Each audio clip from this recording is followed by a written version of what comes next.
dia a todos. Em primeiro lugar, eu devo dizer da minha honra por ter sido convidada pela Cortês para fazer essa homenagem ao Conselho Editorial da revista Serviço Social e Sociedade. Além de me sentir absolutamente honrada, como vocês veem, eu fico muito emocionada.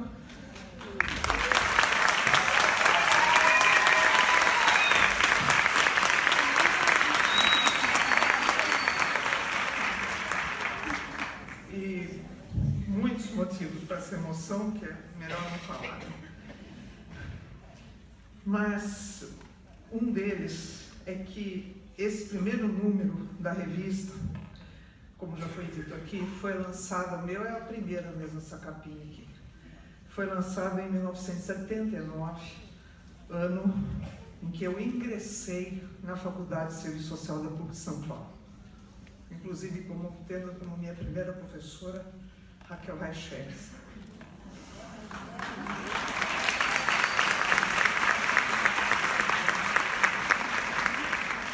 E tendo tido a honra de ser monitora na disciplina da professora Maria de Yamamoto. Então, vocês podem imaginar que uma revista fez parte de toda a minha formação acadêmica, como também depois de toda a minha vida profissional. Assim como a revista fez parte de minha formação e ainda continua nutrindo as minhas reflexões e análises sobre a vida social e sobre a nossa profissão, eu tenho certeza de que ela vem fazendo parte das reflexões de milhares de colegas que estão atuando ou estudando pelo Brasil afora e até nos países de língua portuguesa como Angola, Cabo Verde, Moçambique, Timor-Leste e naturalmente Portugal. Foi a querida e saudosa professora Miriam Veras Batista quem propôs ao senhor José Xavier Cortês, lá nos idos de 1978, que ele não só se dedicasse à venda de livros de várias editoras, porque até então o senhor Cortês era só um livreiro, mas que tentasse também ser um editor e que editasse obras de interesse do serviço social. E a professora Miriam fez parte e ajudou a compor o primeiro conselho editorial da revista. Aliás, daquela primeira configuração do conselho, permanecem 4 de seus membros que até hoje são muito atuantes na revista. Professora Maria Ângela Belfiore Vanderlei, professora Maria Camerite Asbeck, professora Maria Lúcia Martinelli e professora Raquel Raicheles. Os outros membros do primeiro conselho eram o professor Aldaís Sposati, professor José Pinheiro Cortês, Luiz Erundina de Souza, Mário da Costa Barbosa e Sérgio Furman. O conselho hoje é formado por, além das 4 queridas professoras que citei, pelas professoras Dirce Cobra, Maria Inês de Souza Bravo, Raquel Santos Santana e Rosângela Paz. O conselho, ao longo desses 40 anos de existência da revista, teve muitos membros importantes e compromissados com a construção do conhecimento na nossa área. Alguns deles, infelizmente, já se foram, mas que estarão sempre conosco por suas produções e protagonismos. Eu peço que o Guilherme vai projetar o nome de todos que já compuseram o conselho em ordem alfabética. Vai dar para projetar, será? Dá. Já está lá? Olha lá. Vejam vocês a importância dos nomes que temos aí no telão, o protagonismo desses colegas na construção do conhecimento na profissão, na construção das propostas de intervenção no serviço social que se renovavam, todos eles. Vejam que time que está aí. muito emocionante, viu, não é?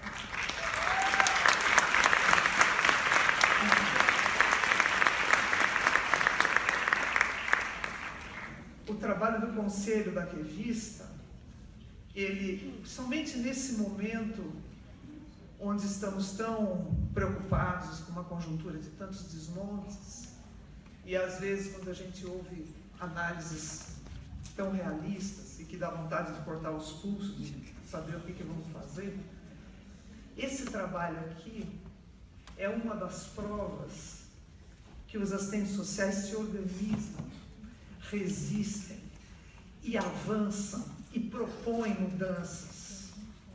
Essa profissão tem o que dizer nessa sociedade e não precisa cortar os pulsos, né? São os membros do conselho que dão a forma e imprimem um significado a esse periódico.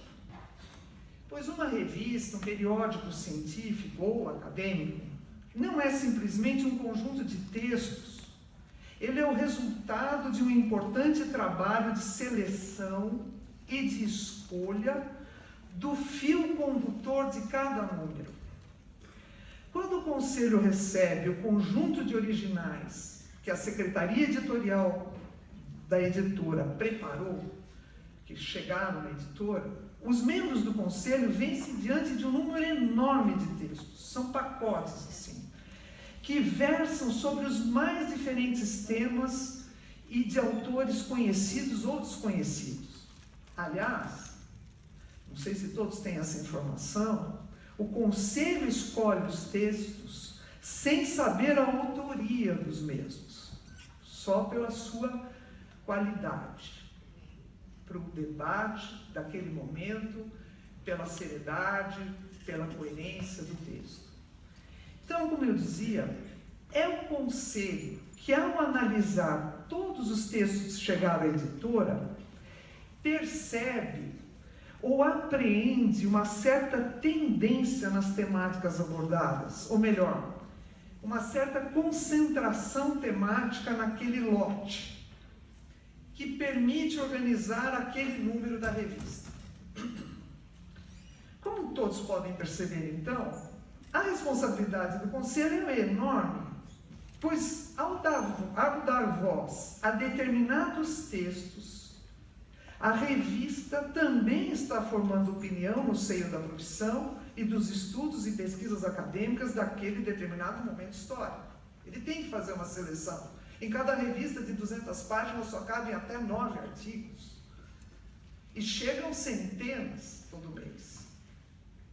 E tão seriamente vêm trabalhando esses colegas que compõem o conselho editorial, que eles conseguiram transformar a revista Serviço Social e Sociedade em um verdadeiro patrimônio do serviço social brasileiro. Eu abro um parênteses aqui para contar uma coisa que eu vi acontecer um dia, sentada ao lado da ex-presidente do Cefes, Léa Braga, num dos nossos eventos, que eu não consegui lembrar se foi um Encontro Nacional Cefes-Cresce, se foi um CBA, mas é um daqueles nossos eventos magnos, onde ao final sai aquela agenda de compromissos que os assistentes sociais brasileiros fazem naquele evento. Eu bati o olho, estava lá num dos compromissos, que a revista Serviço Social e Sociedade publique mais sobre o tema X. Eu olhei aquilo e falei para a Léa, que interessante, né? Nós, assistentes sociais, exigindo de uma editora, que é do mundo comercial privado, ela nem é acadêmica, nem é pública, não é? Que ela publique mais tal coisa. Isso significa que a categoria incorporou a revista como sua. A profissão incorporou a revista como seu patrimônio. E eu lembro que eu cheguei e falei para o Cortez, vocês têm uma responsabilidade imensa, saiu no evento que vocês têm que publicar tal coisa, né? Bom, e a revista é muito importante também, e o conselho sabe disso, porque ela faz circular as informações sobre os livros que estão sendo lançados e as polêmicas e debates que surgem em cada conjuntura. Isso aparece nas resenhas, aparece na própria propaganda de livros que a revista incorpora. E sobre isso eu quero lembrar para vocês de o quão essa editora Cortez, do mundo comercial, que deveria só visar lucro, né, para se sustentar, mas o quanto ela fugiu dessa regra e resolveu investir naquilo que realmente importa para uma sociedade. Por isso a minha grande admiração, Cortez, por você, pela sua família, Dona Potira, que não está mais aqui, Mara, Miriam, por todo esse trabalho que vocês fazem. Eu lembro que em 1998, o Cortez recebeu a pesquisadora Martha Huggins, uma norte-americana, que havia feito uma pesquisa impressionante sobre a relação das polícias e a política e a interferência dos Estados Unidos na capacitação de polícias no mundo todo. Texto atualíssimo. O senhor ministro da Justiça e Segurança Pública do Brasil acabou de vir dos Estados Unidos e participou de capacitações lá. Quem puder, eu sei, a Elaine, enquanto eu estava ali, perguntei para ela, conseguiu ver que na livraria só tem 3 exemplares. Polícia e Política, Relações Estados Unidos e América Latina, de Martha Huggins. Isto é uma maravilha hoje. Ela mostra, inclusive, como a polícia cria depois milícias, que na época eram os esquadrões da morte. Está tudo aqui. E ela se valeu do ato de liberdade de imprensa e comunicação dos Estados Unidos, que garantia a ela entrar nos arquivos da CIA, do FBI, das bibliotecas dos presidentes norte-americanos, para levantar os documentos. E eu me lembro que na sala do Cortez com ela virou para mim e falou assim: professora, eu quero dizer para você que o seu país ainda pode buscar outras informações que ainda estão obliteradas, estão com a tarja preta lá, mas o ato de liberdade de imprensa e informação dos Estados Unidos obriga eles a abrir. Vocês deviam fazer isso, vocês têm que ir atrás. E a professora Martha Huggins, na época, entrevistou, inclusive no Brasil, policiais torturadores. Tá? Então, essa é uma expressão de como o trabalho da revista, ele não é um trabalho em si, dentro da editora. Ele se articula com as outras produções que a editora está trazendo a lume. E se responsabiliza por isso também. Por isso que o trabalho do conselho da revista e do conselho editorial dos livros é tão importante, não é, Cortez? Que é o que garante para vocês, diretores da empresa, que o que está sendo trazido é o que uma coletividade de cientistas e de pesquisadores está colocando como o mais importante para ser debatido naquele momento histórico. E essa é a minha grande admiração por você, Cortez, esses anos todos, desde que o professor José Paulo Neto me levou para a sua editora, que eu nunca vou deixar de agradecer ele por isso, e que você me disse: você coordena os conselhos e o que você me trouxer para publicar, eu vou publicar. Aliás, voltando na Serviço Social e Sociedade, essa coisa dela estar antenada com o novo que vem surgindo no debate, fruto dos movimentos da profissão e dos profissionais na cena histórica, é uma marca da Serviço Social e Sociedade.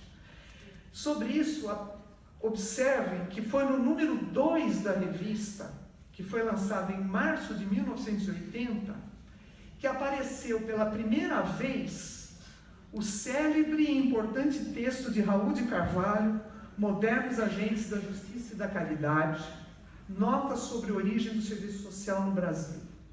Reflexão que depois iria ser incorporada também na chamada Bíblia do Serviço Social Brasileiro, o Relações Sociais e Serviço Social no Brasil, esboço de uma interpretação histórica metodológica de Marilda Yamamoto e Raul de Carvalho, lançado em 16 de maio de 1982. Essa é a primeira edição do Relações Sociais. Tanto esse texto de Raul de Carvalho, na Serviço Social número 2, como o livro Relações Sociais e Serviço Social no Brasil, tiveram por base o trabalho de pesquisa patrocinado pelo CELAS, Centro Latino-Americano de Trabalho Social, sobre a história do serviço social na América Latina, pesquisa realizada simultaneamente no Brasil e no Peru no ano de 78, né, Marito? 78, que foi o início. 79, não, mas não iniciou a pesquisa em 78? Foi em 79. E notem, eu não sei, Cortez, se a atual edição, não tive tempo de pegar lá do Relações Sociais, se ainda traz CELATES aqui. Traz aqui? Não mais? Mas vejam que a primeira edição do Relações foi uma co-participação junto com a Cortez. Tá? O CELATES aqui, ó. Muito bem. Veja então como a revista já nasce antenada com o que de mais novo e revolucionário estava acontecendo com o serviço social no continente. Ou nas palavras de Manuel Manrique Castro, no prefácio de Relações Sociais, diz Manrique: o que aqui nos é oferecido, e naquele momento pela revista também podemos pensar assim, o que aqui nos é oferecido não é tão somente um passo adiante, mas é a reformulação de uma rota. Exatamente essa mudança de rota da profissão é que também vai ficando expressa nas páginas da revista Serviço Social e Sociedade, número após número. E o Conselho tem sempre grande preocupação em trazer aos leitores tanto os artigos que propiciam uma reflexão mais atinente aos fundamentos críticos e analíticos do serviço social, como artigos que expressem os dilemas e os avanços em nossa atuação profissional. A revista sempre teve essa preocupação. Aliás, era uma preocupação do senhor Cortez. Sempre o Cortez me falava: eu quero poder contribuir que os seus colegas que estão lá na ponta da intervenção tenham artigos ou tenham livros que os ajude. Não é, Cortez? Não estou mentindo. Nos anos em que estive na assessoria editorial da área de serviço social da Cortez e coordenando o trabalho da revista, quando eu comecei na revista, ela já estava no seu número 49. Era o ano de 1995, né, Cortez, quando eu cheguei lá. Sendo que o último número no qual trabalhei foi o número 116, em 2013. E a professora Liduína assumiu a assessoria a partir do número 118, em 2014, e vem realizando um trabalho espetacular, sério, competente, para a continuidade da revista, né? Pois bem, naqueles 15 anos, eu aprendi muitíssimo com todos os membros do Conselho. Bem como pudemos, o Conselho e eu, com o apoio do senhor Cortez e o trabalho dedicado do editor-chefe, professor Danilo Morales, desenvolver um trabalho de mudanças muito importantes na revista. Mudanças de formato, a revista ficou maior, de composição, de apoiadores. Criou-se na época, gente, um grupo de colaboradores. Veja isso. Uma revista de uma editora comercial. Era um grupo de colaboradores que eram professores que eram eleitos por seus pares em suas unidades de ensino para representar a revista ali na sua unidade de ensino, na sua faculdade. Esses colaboradores faziam um trabalho espetacular. Alguns deles, por exemplo, assim que um novo número da revista saía, fazia a fotocópia do sumário e a fixava no quadro de aviso da faculdade, para que todos pudessem saber quais as novidades que estavam ali sendo debatidas. Outros traziam seus alunos à editora para conhecerem o processo de seleção dos originais, dos livros, dos artigos. Entre os colaboradores, tínhamos nomes, vejam só, como o da ex-ministra Márcia Lopes, como os da professora Rosa Predes, Regina Mioto, o professor Maxwell, lá de Lins, a professora Nilvone Ferreira, do Rio de Janeiro, e eu vou parar aqui para não ser injusta, porque era uma lista enorme.